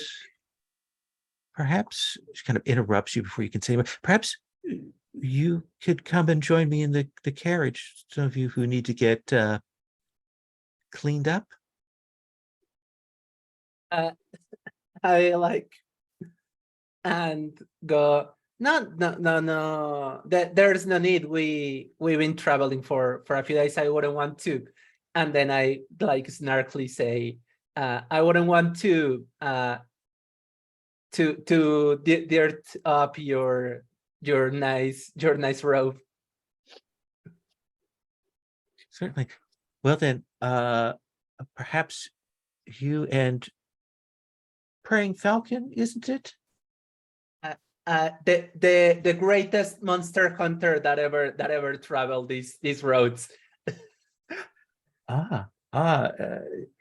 She will come forward to you, Praying Falcon. She says, I can see. Perhaps the two of you will also escort me to the wedding. Well, we're going there anyway, so sure. Exactly. It is a convenience for all of us. And she will turn and get back into the carriage. Let's come around. Let's get the people's various PCs reactions to the new people who've arrived. Forsaken Crow. There's Praying Falcon, and there's Moo. And of course, you fled from Praying Falcon before. So what's your reaction here? I think I'm trying to distance myself, like physically stay as far from Praying Falcon and Moo as possible, because I blame myself for for my curse killing Moo's friend, and I really don't want to look at how Praying Falcon and Midnight Orchid are together. You kind of step back, come back to the carriage, put that a little bit between you. And what about you, Midnight Orchid? Yeah, I kind of greet Praying Falcon, and I light those kind of long tube they used to smoke tobacco and things in China and Japan. So I light one of those, and I told Praying Falcon, after all of this, I hope they serve strong liquor at the wedding, because we can all use a drink. Yeah. And Praying Falcon, Moo, as we've seen in the chat, kind of leans into you to ask you. So what's your reaction to Moo or to the other two here?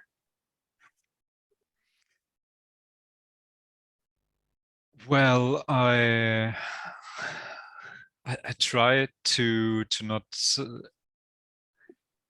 focus too much on Midnight Orchid, and I rather I acknowledge that Mu wants to impress his sister, and I joke about it as well. But I actually go to Forsaken Crow and ask if she's all right, because I've seen how she's been hit, and if she needs any assistance or such. Oh, thank you, Falcon, but I'm fine. I'm always fine. You know me. Forsaken Crow, I think that the pressure of the two of them here, and here's Praying Falcon coming over, being very generous and conciliatory and gentle with you. Could you please roll inner conflict? Absolutely. What do you want to roll that with? I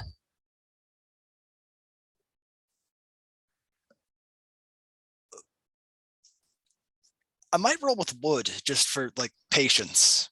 That sounds good. 8. That's an 8. So you have a choice. You can kind of very, very obviously like flee and kind of rush ahead, or you can mark wood and keep yourself together here. I'll mark wood. Okay. You kind of, and what do you say to Praying Falcon? Just like, oh yeah, I'm always fine. Don't worry about me. I look after Midnight Orchid. I'm sure she could use your help. Perfect. And Moo, what about you? I think I just nod to Midnight Orchid. We're rivals, but not enemies. I'm just trying to see what I did there. Mm-hmm. And then I go to Crow, to Forsaken Crow, and I tell her, teacher, I wasn't aware you were coming to the wedding. We could have traveled together. Yeah, I was hired last minute. It would be nice to travel with you, although I wouldn't mind if we were traveling without your sister. I look at the carriage and I say, I wouldn't mind that either, but things being as they are, seems like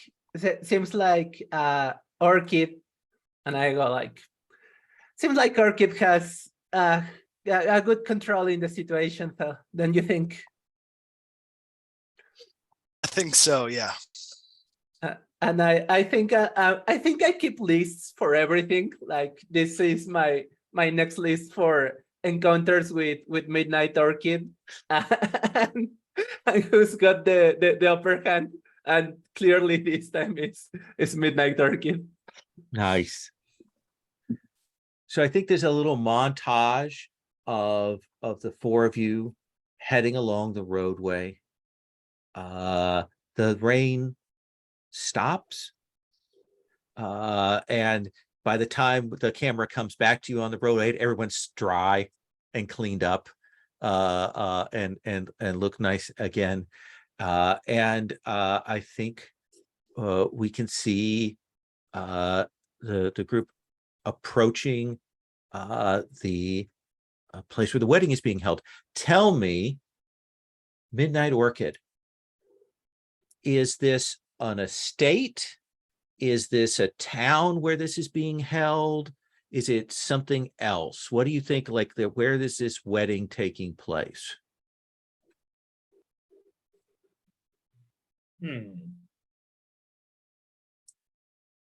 I think, yeah, I think this is like, there's a ancient temple, the ruin of an ancient temple dedicated to a deity that no one in this mystic China even remembers anymore. But people has viewed, because it has very powerful energy, so it's viewed as a blessed site, and people use it for all kinds of ceremony, even though no one even know what the god is.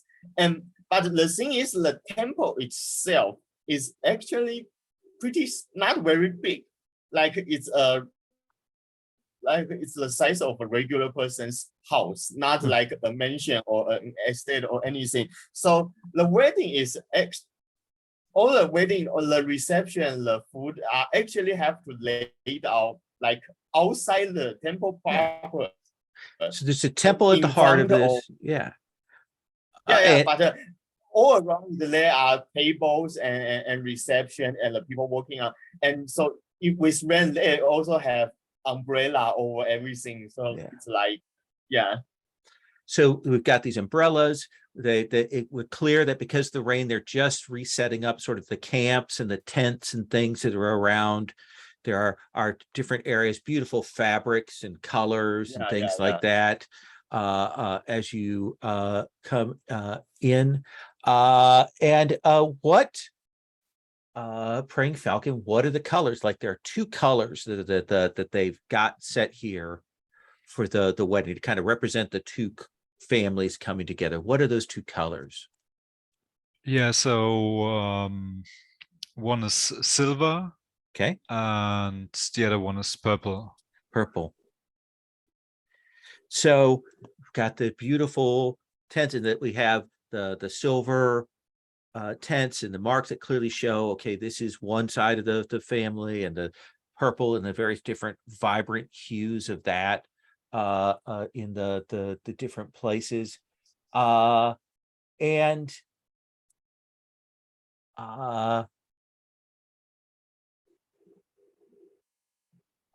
what let me think here. I'm going to ask you for a name here for Sacred Crow, since we haven't established this. We're going to establish this. The family of the groom. What is the name of their house or clan or faction or order?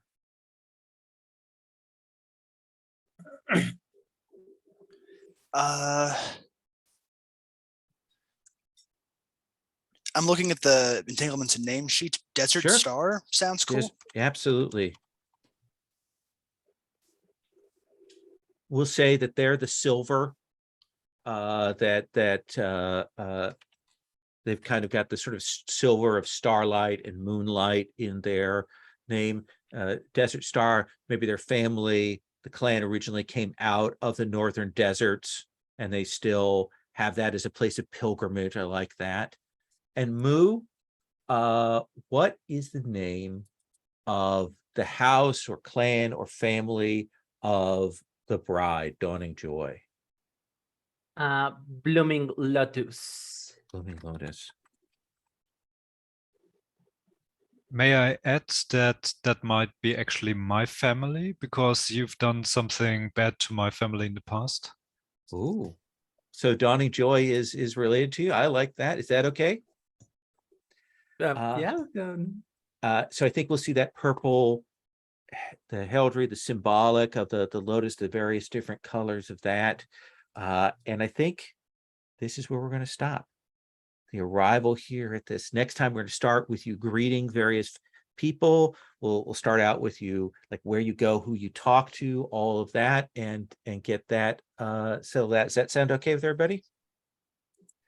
I would like to do a quick stars and wishes, particularly on the wishes side, for like, this is the thing I would definitely want to see next time. Does that sound okay? Let's go that same order we just did. Midnight Orchid, stars, things you dug, character things you enjoyed, and then wishes, things you definitely want to see for next time. Yeah, I think we have a really fun cast of character here. I think the dynamic between Praying Falcon and Mu are very interesting. Like Praying Falcon is like very boastful, and Mu is like very keeping track of everything. And yeah, I also there's one thing I want to mention is that I just realized that eye injuries is S first on the Lions and Whales, and so I think I probably should have asked about it before I declare the detail about like because if the monster's weakness is like obviously it follows that we will focus on that. So I probably should ask, and I'm sorry about that. Yeah, that's a really Yeah. good catch, and I should have caught it as well. Anya, you want to say something? Yeah, I added eye injuries, and I was okay with it because they were monsters. So Okay. I'm cool with it. Good, thank you. Yeah, But we should, so no, I appreciate you bringing that up, and it's something we always have to be careful. So I'm always glad to be marked on that. Anything you want to say wishes wise? yeah, I definitely want to see more entanglements being brought up, especially with NPC. Like, we definitely has to see Asian Twilight next time because Oh yeah, that will just, and I'm also really looking forward to the Shark Finger Princess because I think just by the setup, she is being set out to be a very interesting character. So I'm looking forward to how that might resolve. Yeah. I think that's perfect. Praying Falcon. Okay, so yeah, I had a great time. It was really fun playing with you. I particularly enjoyed the scene where we all came together and were fighting the monsters. And I think Anya did a really great job of establishing a good relationship. There's a bit of mocking involved, but still playful. And I hope there's yeah, it's gonna be more tragic in the next session when you're confronted with your dark past. And I really liked all the ideas Mona had for her character with gambling and dice, and so that was really cool. And yeah, for Kyle, I'm really curious how our relationship will form, because I really leaned into that. Oh yeah, I'll go towards you, and I think I'd like to see more of that. But also, I have to admit, I'm kind of smitten by the evil sister. So and obviously the hidden monster Ash in Twilight has to appear, and let's see how that goes. Perfect. That's kind of my wish, to get some screen time for her. Okay. Next is Forsaken Crow. Yeah, had a great time. Nice to, this is my first time playing, so just glad to try out the system, and it's been working pretty well. Stars to you, Lowell, actually, for pointing out the inner conflict move. I'm still like learning the system, so thanks for pointing out when it's a good time to roll. And wishes, yeah, just excited for the next session, wanting some more entanglement drama. Just looking forward for this. I think we've got some nice problems to deal with. Perfect. No, I think that's a good point. Yeah, we're definitely gonna have a lot of that social interactions and drama from that next time. And then last but not least, Moo. Okay, stars. I think we set up very interesting everything. I really like that it's that it's raining, that it's like raining season. I don't know why that brings to my mind a lot of imagery. It's really cool. I like a lot the banter with Michael. I think it was really fun. I like this whole the very rounded character that Mona created with Midnight Orchid. And I really and for Second Crow, I really like the moment of the fight, the way you just went for it. I love that. For wishes, I think for me personally, I think I'm gonna try to bet something with Midnight Orchid, because I think that will be very interesting for a rivalry.